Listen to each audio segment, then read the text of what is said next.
Well, I'm going to be confused. I'm totally confused. Beth, Bath. Bathe. What am I saying? Beth, Bathe.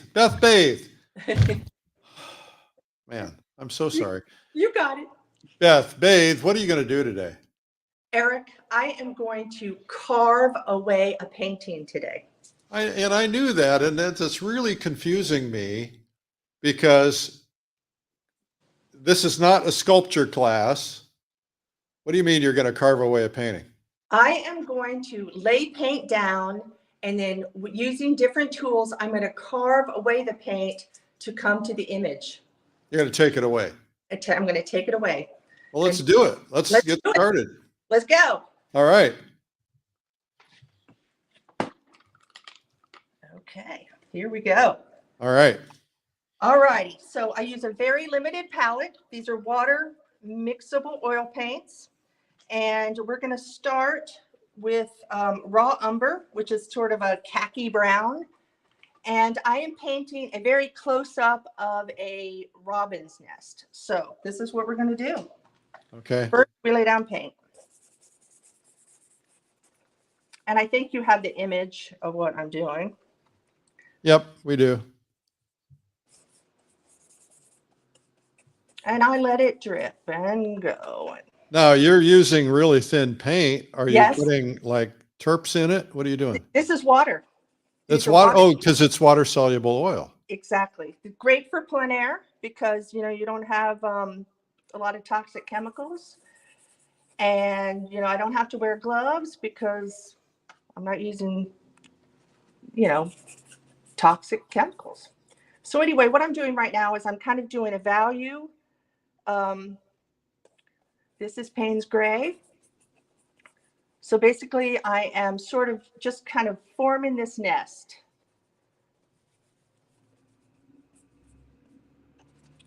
This looks a little bit like a watercolor.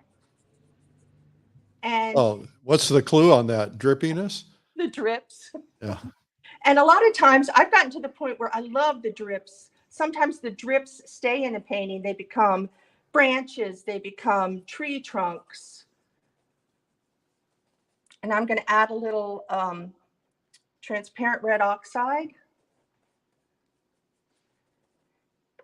Now these colors are all transparent colors. Transparent colors they come out of the tube already having some transparency to them. And since I like to paint with a lot of water, I love the fact that you see a little bit of the substrate, the board, through the panel. Looks like you're just using a hardware store brush. Oh my gosh, Eric, this is my favorite brush, and the dirtier the better. This is a 1-inch chip brush from like Lowe's or Amazon or whatever. And the this is what they look like new. Yeah. And the dirtier, uglier, the better. Because Why? it doesn't make like a traditional paintbrush mark. So it just is it has sort of a life of its own. And I don't even really wash them.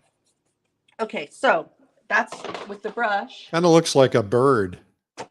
This is a bird nest. This is paper towels.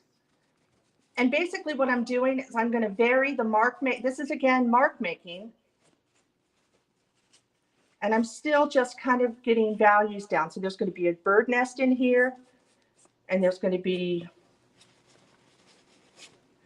and one thing that's great for beginners is I'm not too worried about the drawing yet. I'm just trying to get like a nice sort of background. So it kind of creates a little bit of dimension. Just Exactly. by making some of that stuff fuzzy, makes it look like there's leaves or something in the background. Exactly. And a lot of times, I've even had students ask me, oh my gosh, Beth, I wish you would just give a class on sort of vague backgrounds. Because really, if you were to, I don't know if you have the image up, but if you were to squint at the image, it's just all these leaves, around. I do have it up. And what is the surface you're painting on? This is an ampersand gesso board. So Okay. it's a masonite panel. Great company. But then I have gessoed it myself with a couple coats of acrylic gesso that I've tinted just to be a little bit warmer white. My paintings tend to look kind of like old sepia tone Yeah. photos. And so like a really bright white blue gesso just does nothing for my painting. And it's hard to tell the size. Is that a This is a 12 by 16. 12, 16? All right. They're great for, taking outside.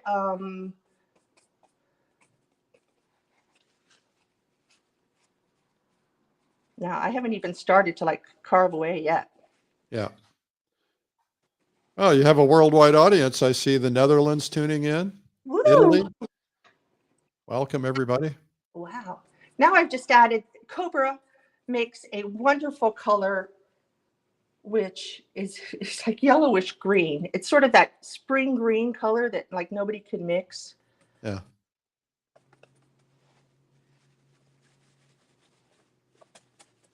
Just an old dirty paper towel.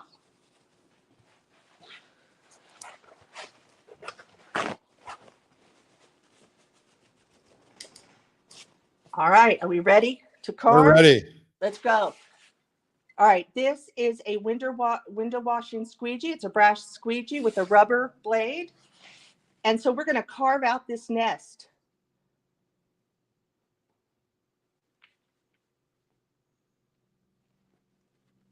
And every time I make a mark, I'm wearing a big old apron, and I go and I wipe it on the apron.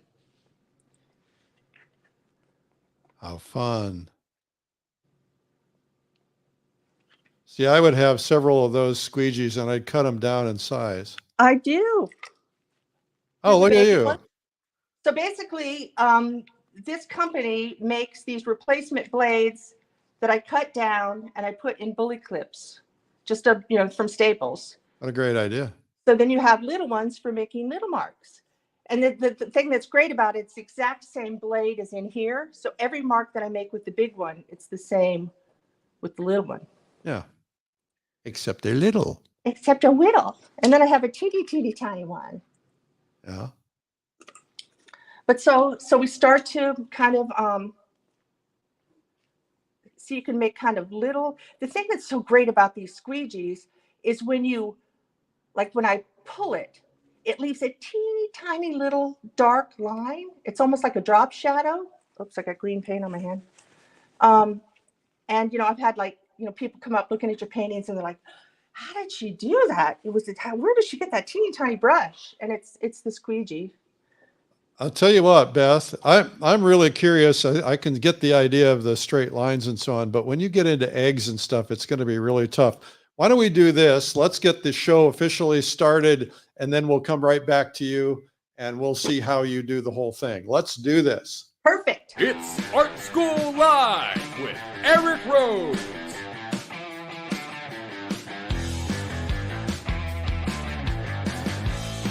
Now, here's your host, Eric Rose.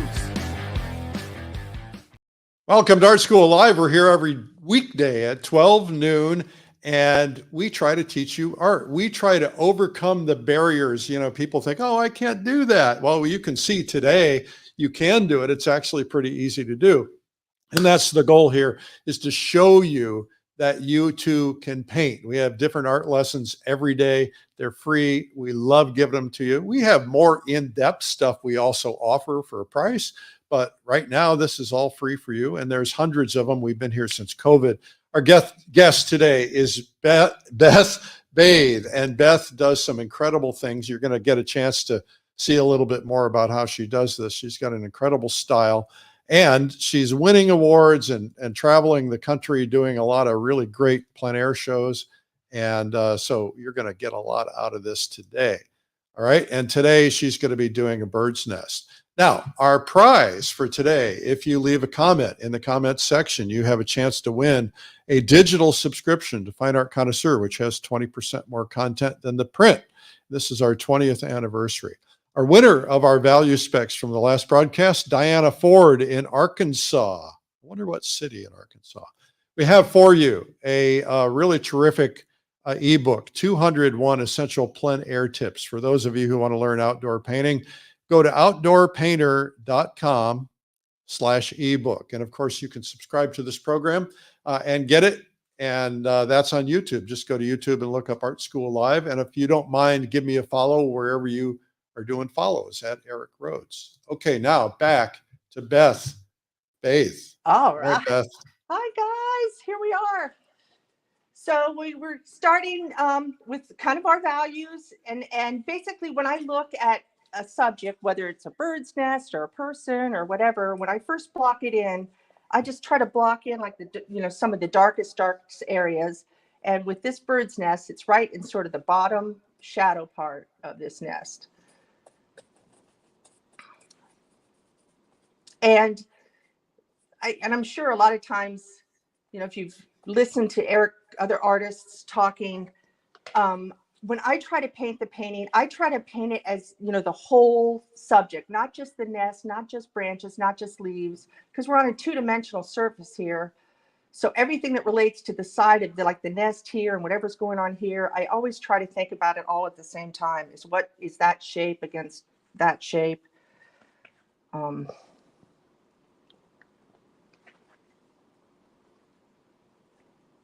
So anyway, I am just, with different sort of pressures, carving away this bird's nest. And when I take away a stroke, I could even then go back and add paint, see? Because paint gets on the squeegee.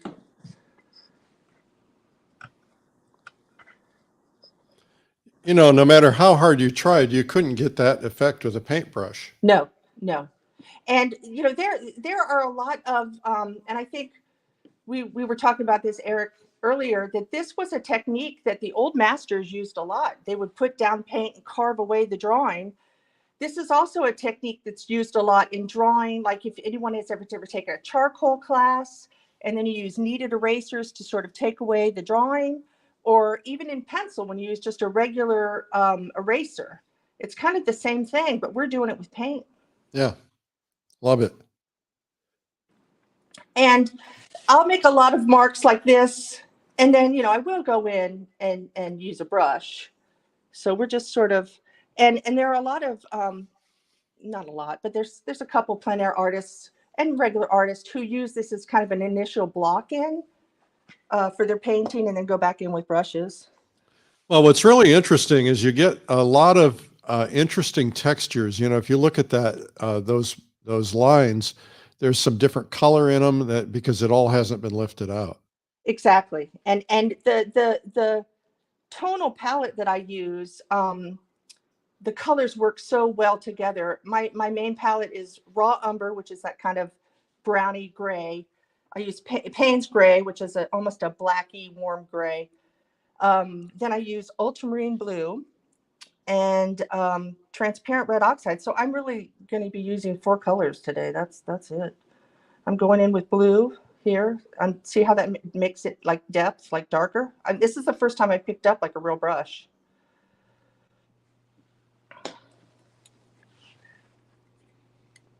Question from Lon Brower. Hi, Lon Brower. Set up quicker than traditional oil paints? Do water soluble, water mixables? No, they really dry, and they're like traditional oil paints in that sense. It takes just as long to dry as a traditional oil painting. So I could like move this around for a long time. A lot of times people think that they're more like acrylic paints, the water mixables, and they're not. They are. Now, did you see that? I just made like a little turn. See how you could make like a, Yeah. so it's not just a straight, but I could now start drawing like a more curved. Cool.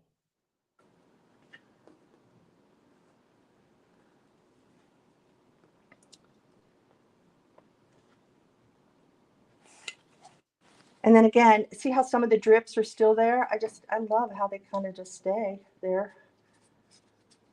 Okay, for those of you who tuned in late, our guest is Beth Bathe, and she's doing reductive painting, carving out. She laid down some colors, Now she's carving out the bird nest, and she's using a squeegee. She has a large, medium, and small squeegee. Yeah. Well, we'll work with the large for a while, and then I'll kind of do some details with the smaller. Now, what I'm doing here is I'm going with a paper towel, and these branches or whatever that's going on in the background, I'm kind of making the line marks not quite as crisp as the nest because I want them just to recede into the background. And she's using water-soluble paints. Somebody just asked the green. It's called yellow green. It's Yeah, from it's called Cobra. yellowish green. Yellowish green from Cobra. Yes, from Cobra. Yep. And it's Hello, great. India. Welcome. Wow, India. Super. Mumbai. Calgary.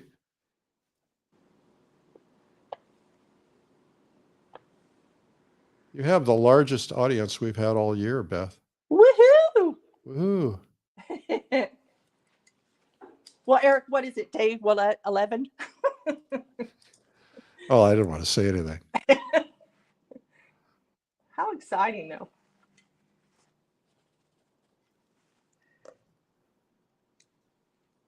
Okay, I'm going to go in with the brush again, and I'm still just trying to, oh, and another thing, painters, new beginners, whatever,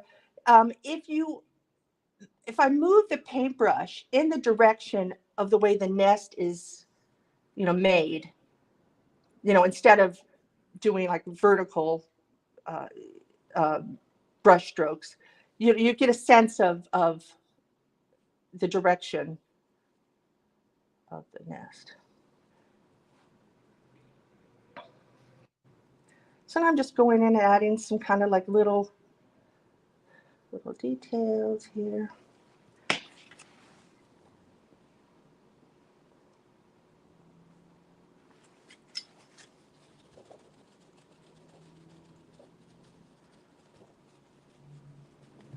Okay, let's kind of figure out where these eggs are going to go. And what I'm going to do is I'm going to use a paper towel.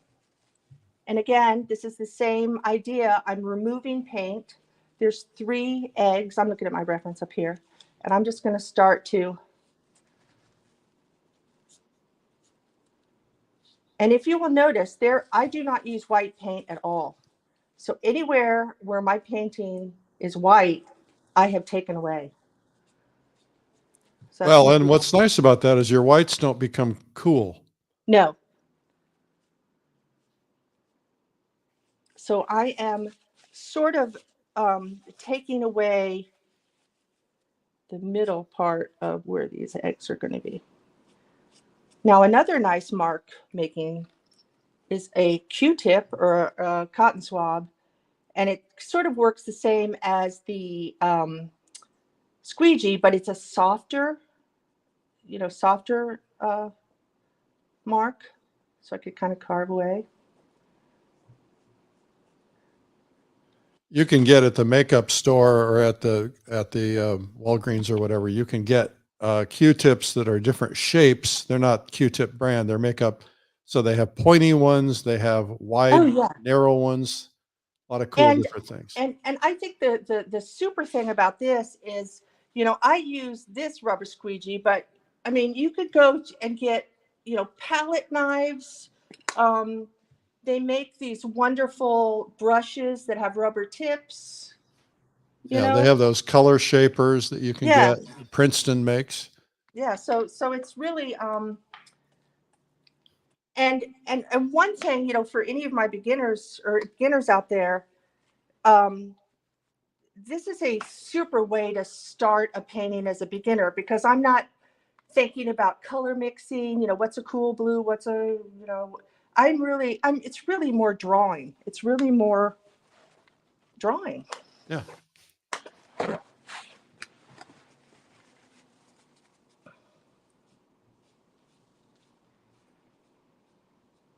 And, if you ever want to get too white, let's say you want to say, gosh, Beth, but everything looks so muddy, I want to get to the white.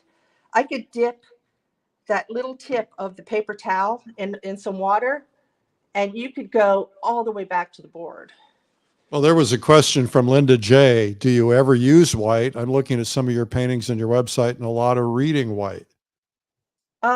No, I do not use white. Yeah. I try to use very little white in the first, I try to get the entire painting established before I ever put white in, because it just, Yeah. it cools everything down and it makes things chalky. This is a great alternative to that where you don't have to use any at all. No, this is great. And if I do use white, which is rare, I usually use a color called titanium buff, which is it's kind of like a Buff ivory color. white. Yeah. But I don't use white. I don't use a lot of okay, let's put a little now I'm going to take a dry paper towel, clean, and I'm going into ultramarine blue. No water, no nothing, and I'm just going to Ah, looky there. how about that? Hello, Delhi, India.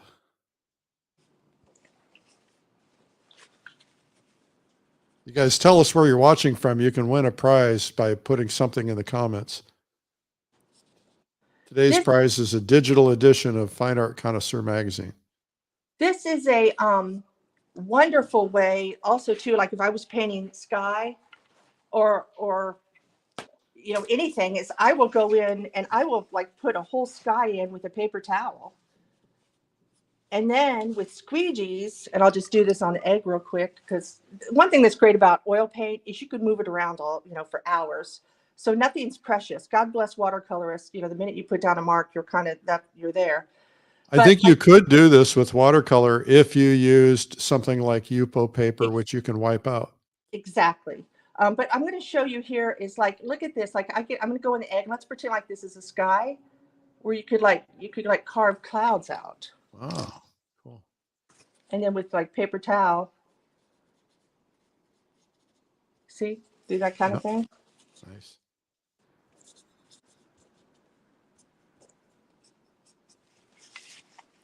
But see, what's really great is I've left this sort of original, or this, I think I have a hair here. But the original block in of dark is now going to become the shadows of these eggs. And with this style that I love, is I will usually, you know, take one area, and it'll probably be the eggs here, where you then really go in and do some detail. Where then some of the background here will kind of just stay the way it is. Yep. Susan Hunter guys ask, are you using Cobra oils? Yes, ma'am. Yes, Cobras. Cobras are water soluble, so you don't have to have turpentine or any brush cleaner with you. Nope. You can just clean with water. Yeah, it's great for painting outside. It's great for painting. Like this is a perfect time of the year when everybody's, you know, want to paint in their house, and you know they don't want all those chemicals, and they're super. And then the brushes clean up really well. Now, one thing about the brushes, and I'll talk about my brushes I use, is these are synthetic watercolor brushes. These are flats. And the reason I use synthetic brushes is because I'm using water. You know, a lot of times you don't want to use your like fancy dancy, you know, mongoose hair. Oh, because water will ruin them? Well, they can. Right. They can kind of degrade them. So I use cheap little watercolor brushes.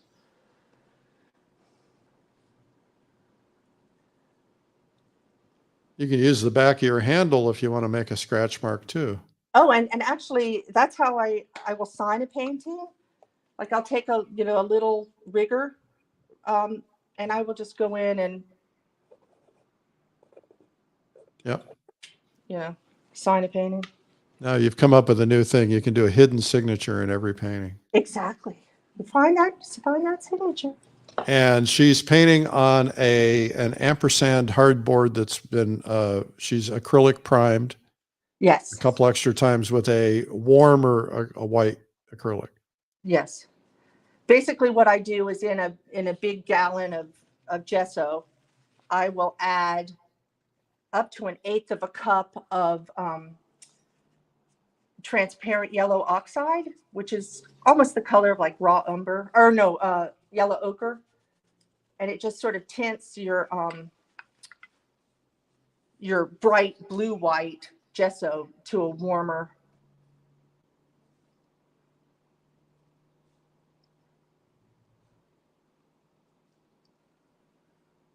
Now I just added sort of some yellow ochre. I'm just warming up the front of this nest.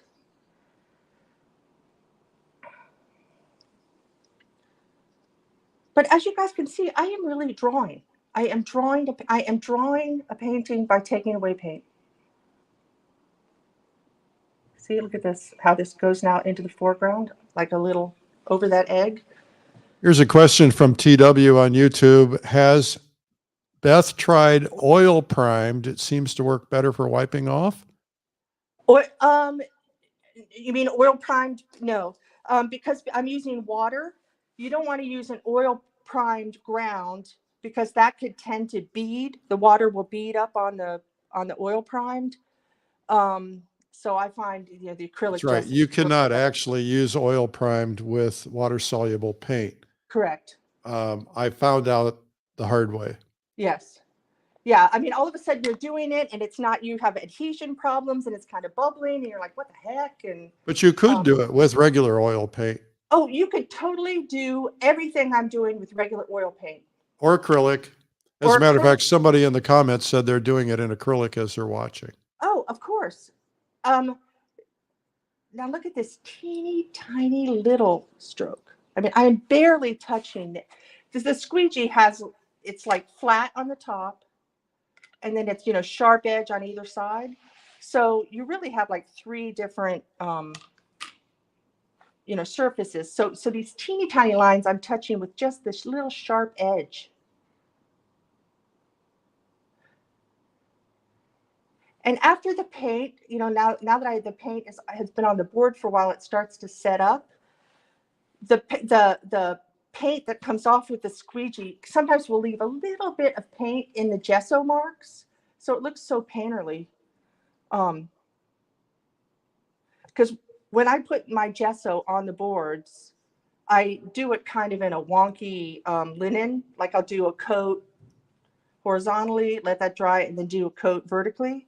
So then when you look at the gesso board, it's kind of like a linen pattern. So when I wipe away the paint, sometimes the paint gets caught in the gesso marks and it looks really painterly.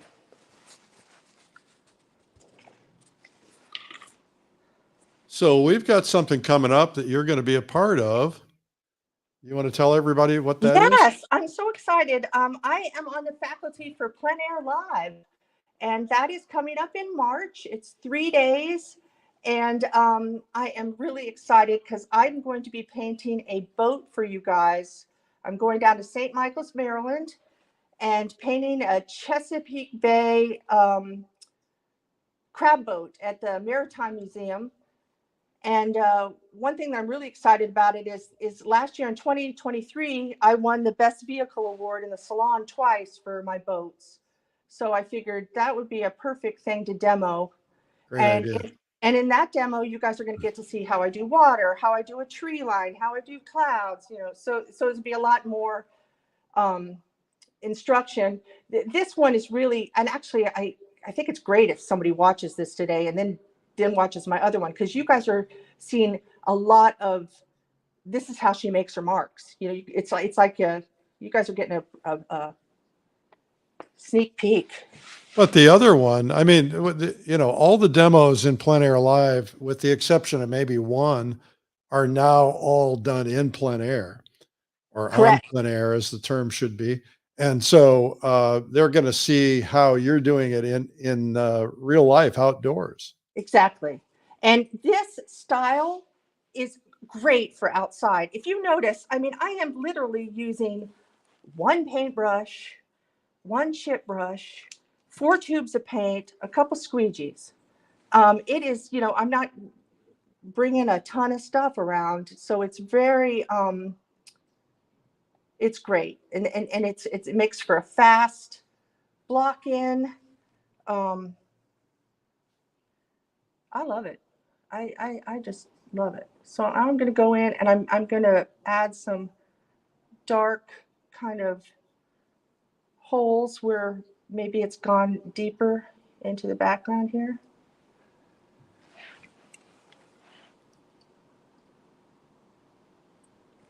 And I mean, this is a time where if you decided I'm going to pick up a new brush, and it could go in the green, and if you really wanted to, you know, establish some real leaves, you could do that.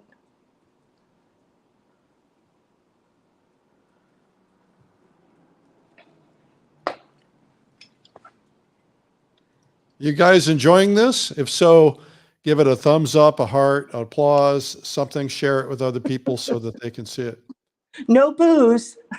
No booze. No booze. I get booze all the time. And I'm not Unless it's- talking about drinking something. That's what I was just about to say. Unless it's BOOZE, that's fine. That kind of booze. I gave Yeah. that up. I can't handle it anymore. Oh gosh. Yeah, Eric and I were saying pre-time that we hadn't seen each other since BC, before COVID. That's right.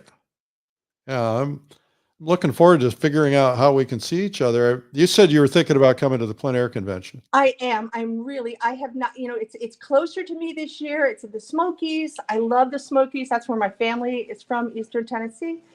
I really, really want to go. And so I am going to I might have to just like not do an event or something. Because a lot of times it happens the same time as when I'm trying to, I do between 8 and 13 national juried and invitational events a year. So I start to get really busy. This year, I decided not to do the Florida events, just so I had a little bit more time. I'm in Florida now. It would be nice to see you. I am. Is it fun? Oh, it's the best. I went fishing yesterday. Oh my God, Eric, how cool is that? Yeah. My kids are here for spring break or Christmas break. How old are they now? They're 21. They're going to be 22 in February. Oh my gosh, Eric, how did that happen? Lord I have know. mercy. See, another thing too is like I use Bounty paper towels. This is so cool, people. Bounty paper towels have like little dots, you know, and you could touch your painting and you get kind of this dot pattern. It almost looks like a half tone from a photo. How Yeah. cool is that? That's cool. See, so like what have I been painting? 20 minutes, half hour? I mean, I could almost be done. Yeah. Okay. I'll tell you what, I'm going to take a quick break and then we're going to come back and you're going to continue Okay. doing whatever it is you do. Yes, yay. All right. So we're going to see the rest of it in a minute. Our guest today is Beth Bathe. And this is great. It's how to carve out a painting. It's reductive. You're going to love this. Okay. Well, thank you guys for tuning in. Beth is going to be at Plein Air Live. Plein Air Live is our online conference about plein air and outdoor landscape painting. We have 30 incredible masters who are going to be teaching over the course of 4 days. And it is so much fun. And in the beginning, because of COVID and everything, we kind of did a lot of demos that were actually plein air demos done indoors. But that's not the case anymore. We do them almost all. I think there's only one who couldn't do it outdoors. And so they're all going to be done outdoors. You're going to get a chance. And we teach you everything you want to know about plein air painting. We have an essentials day. So we talk to you about the basics of painting, the equipment that you're going to need, the setup, all of those things, because plein air painting is hot. It is a lifestyle. Everybody's doing it. And we want to make sure that you have a chance to learn all about it. It's a really great place if you're a novice or if you're considering it. Just do the essentials day. You don't have to do the whole thing. And you get a lot out of it. Of course, you're going to want to do the whole thing because it's pretty spectacular. Anyway, that's called Plein Air Live, and you can learn more about it at pleinairlive.com. It's coming up March 6th through 8th. We do have a few seats left to Watercolor Live. That's coming up in the the end of this month. It's called Watercolor Live. It's January 24th through 26th. The Essentials Day is on the 23rd. We still have a few seats left to that if you want to come. That's Watercolor Live. And Beth and I were talking about the plein air convention. I wish I had the map to show you, but this is the easiest convention ever to get to. All of our conventions have always been east of the Mississippi and usually west of the Mississippi and far west. This is the first time we've been east.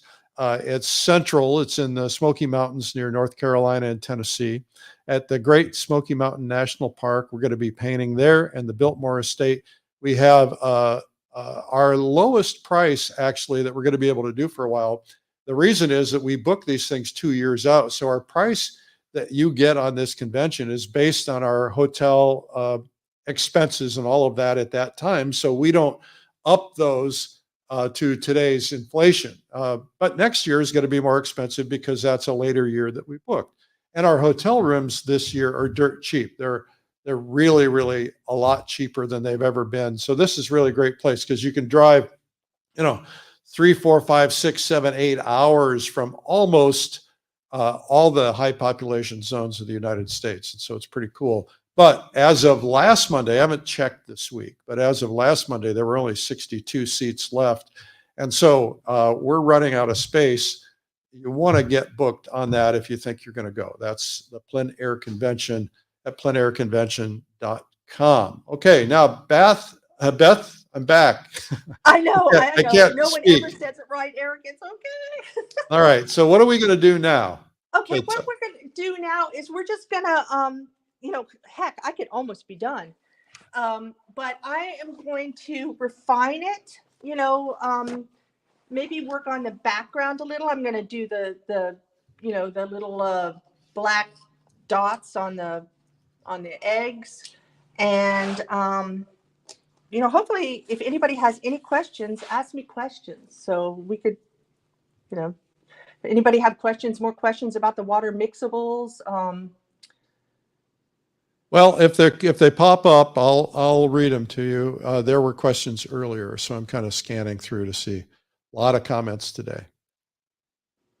Looks like a lot of fun, everybody says. It is fun. It is so much fun. And Eric, when I teach like live classes, I constantly get feedback from especially brand new painters like, oh, Beth, this is something I could do. This is like, it's I don't want to say it's easy because nothing's ever easy, but right off the bat, you could try it and get an image down, if that makes sense. And nothing is too precious. I mean, I could wipe this whole thing off. Like, let's say if I wasn't happy with this area, I could totally, heck, we could just, oh no. I know, but I'm going to fix it. Oh, it actually made it better. TW asked, what's the advantage of water mixable oil than water soluble? What's the advantage of water mixable other than water soluble over traditional oil? I think the question is why oil versus water soluble oil or vice versa? Basically the difference is with water mixable oils, and that's what they say on the tube. I think a lot of times people say water soluble and think they dissolve in water, and they don't. They are just like a traditional oil paint, except they have an additive of a different emulsifier. In the Cobras, for instance, a traditional oil paint is made up with pigment and linseed oil in a tube. This is a Cobra tube.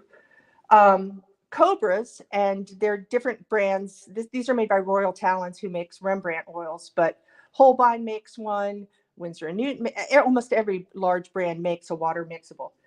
What they've added is an emulsifier to it that allows water, when they say oil and water don't mix, allows water and oil to mix. Yeah, so different companies use different emulsifiers. Yes, a Cobra uses a soy-based oil.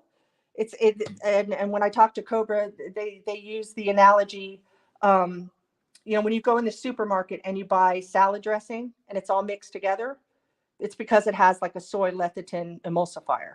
So that's what Cobras use. And different brands use different, but it's, Yeah, some of them use soap. yes. But the only, I mean, there's no real difference other than that. I mean, they paint like an oil painting. Do they You dry could, about the same as oil, they regular oil? dry the same as oil. You can use them just like oil. Like if you wanted to use Gamsol with it, or you wanted to use liquid, or, you could use them just like a traditional oil. Well, you can also add regular oil paint to it, Yes. Cobra recommends, 25%. yes. So like 3 parts of a traditional oil squeeze to 1 part of Cobra. You could still use it and use water. Right. Yeah. So if you had a color, you didn't want to go buy a special tube and you wanted to mix it in. Exactly. So basically what I did with that wipeout area there, I have made this softer so that then the front part of the nest is going to seem like it's forward. So Right. I'm making this recede a little bit. I think it's very interesting doing this demo because I'm like 2 inches from the painting. So Yeah, I know I it's can't hard. step back. Well, it's hard to be, you have to talk and paint, do Yeah. everything together. It's that kind of thing, where you like touch your head and rub your tummy at the same time. But I tell you, for plein air, I love it. I love it. I used to paint, high chroma, traditional oil paints, and started doing this, I guess, about 8 years ago, and just never looked back. I just I love to draw, and I think this is basically drawing with paint. Yeah. Well, it's fun. It's different. It's nice. And you could be um, as realistic or abstract as you want. I mean, it's really, that's where then your style as a painter comes in. I mean, this is a tool. So, I mean, I could be as, I like it to look a little more, artsy around the outside. But if I really wanted to put every branch, every leaf, I could do it. So Kelly O'Keefe is asking, you did this so quickly, how long does it usually take? Example, that beautiful peacock painting of yours, did that take much longer? No. And that peacock painting, believe it or not, was actually a plein air painting for Gloucester plein air. The host family I stayed with had 6 peacocks. And so I hung out with the peacocks all week. How That fun. painting probably took about 3.5 hours. Okay. So it did take longer. No. I'm going to show a couple of her paintings just so now that you've seen the technique, you can see how this works, and what a real great advantage in terms of rigging and ropes, things like Oh, that. it's Terrific advantage. it's awesome. Now, one thing too, and is, how I was saying we've been taking away, but I could also take, like, I'm gonna take this little squeegee and I'm gonna run it through the paint on my palette.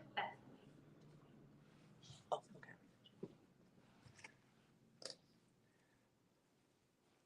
So you can add. Yes. So what I'm going to do is I'm going to run the paint through, run the squeegee through the paint, and watch this. I'll do it in an area where it's white. Oops. See how it adds paint? Yeah. And that's great for like rigging and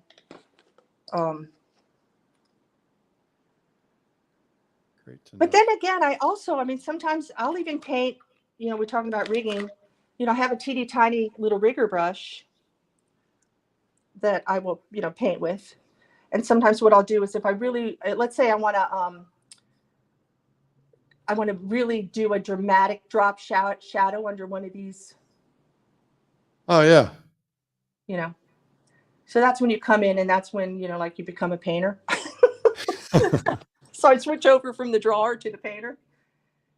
So if you wanted to add some dimensionality to those eggs, if you wanted to, let's say, create sense of more roundness or more Oh, light, what yeah. would you would add, or you would wipe out? What would you I do? would still wipe out. So let's go back to the eggs. So I would, let's say, I might go back in my blue again on a dry paper towel and add, in the, shadow areas, maybe get them bluer.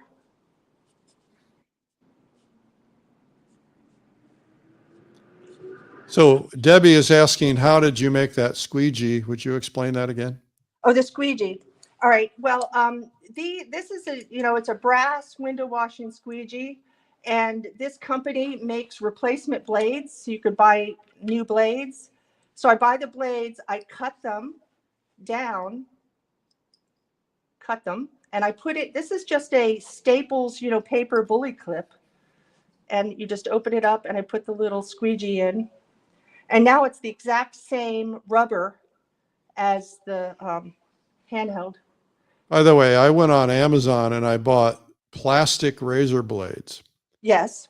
and they work great. Do they? They're great. I'm sure that Amazon thinks I'm crazy because I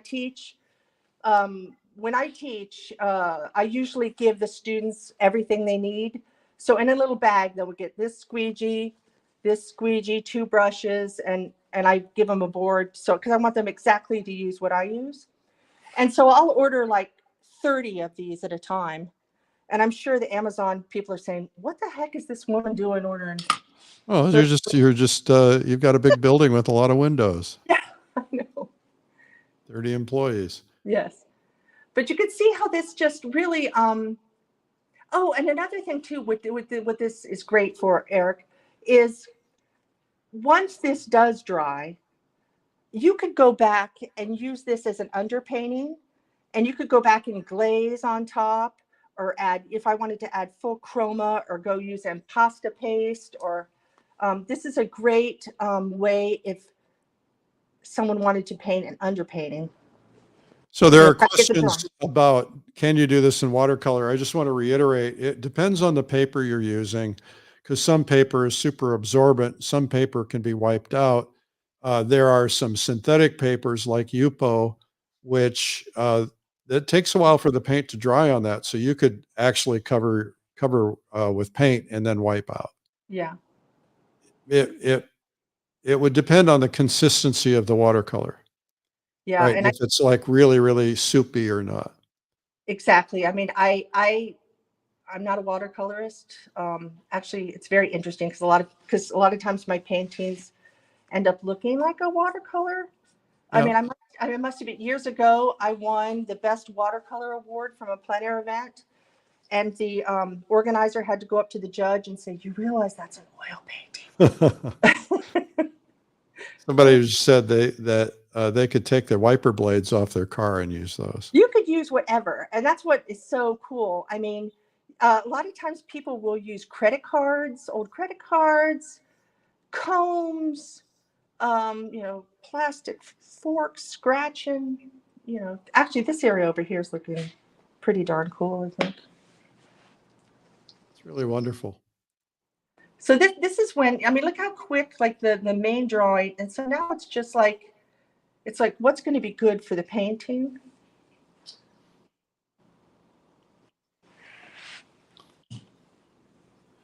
Make sure you guys tell us where you're watching from. We have a prize today. You have a chance to win a copy of Fine Art Connoisseur magazine, digital edition, so you can get it anywhere in the world. And the digital has 30% more content. So that's a magazine that I publish. So make sure to leave a comment and you might get a chance to win it. We also have for you a free ebook, 201 Essential Plein Air Tips. It's really good. Outdoorpainter.com/ebook. But look Beth, how, why don't you come back on camera? I think we're noodling at this point, and I think everybody got the idea. oh wait, let me just do a little dots. Oh, you're going to do some, okay, take your time. Let me do a little eggy dots. Eggy dots.